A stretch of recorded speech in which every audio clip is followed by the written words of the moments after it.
2026 yilgi Chevrolet NX3 O'zbekiston bozorida eng ko'p kutilgan avtomobillardan biri sifatida taqdim etildi. Yangi avlod NX o'zining ixcham o'lchamlari, zamonaviy dizayni va qulayligi bilan shahar hayoti uchun eng mos mashina bo'lib qolmoqda. Avtomobilning tashqi ko'rinishida keskin chiziqlar, yangilangan radiator panjarasi, LED optikalar va aerodinamik shakl asosiy o'rin egallaydi.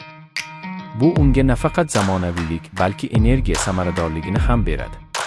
Salon ichida esa qulaylik va texnologiyaga katta e'tibor berilgan. Multimedia tizimi sensorli ekran bilan jihozlangan bo'lib, Android Auto va Apple CarPlay funksiyalarini qo'llab-quvvatlaydi. Rul boshqaruvi ergonomik shaklda ishlab chiqilgan, haydovchi uchun barcha kerakli boshqaruv tugmalari qo'l ostida joylashgan. Orqa o'rindiqlar esa keng va qulay bo'lib, oilaviy sayohatlar uchun yetarlicha joy taqdim etadi.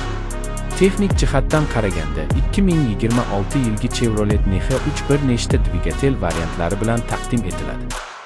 Eng asosiy variant 1.5 litrli benzinli dvigatel bo'lib, tejamkor va shahar sharoitida juda qulay ishlaydi. Avtomat va mexanik uzatma variantlari mavjud bo'lib, xaridorlar o'z ehtiyojlariga qarab tanlash imkoniyatiga ega. Yoqilg'i sarfi ham ixcham sinf avtomobillari uchun maqbul darajada ushlab turilgan. Xavfsizlik tizimlariga ham katta ahamiyat berilgan. Avtomobil old va yon xavfsizlik yostiqchalari, ABS, elektron barqarorlik nazorati va tormoz yordamchilari bilan ta'minlangan.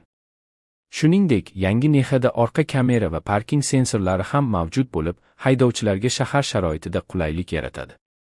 2026 yilda O'zbekiston bozorida Chevrolet NX3 o'zining maqbul narxi, ishonchliligi va ehtiyot qismlarining arzonligi bilan yana hamyonbop variant sifatida taqdim etilmoqda.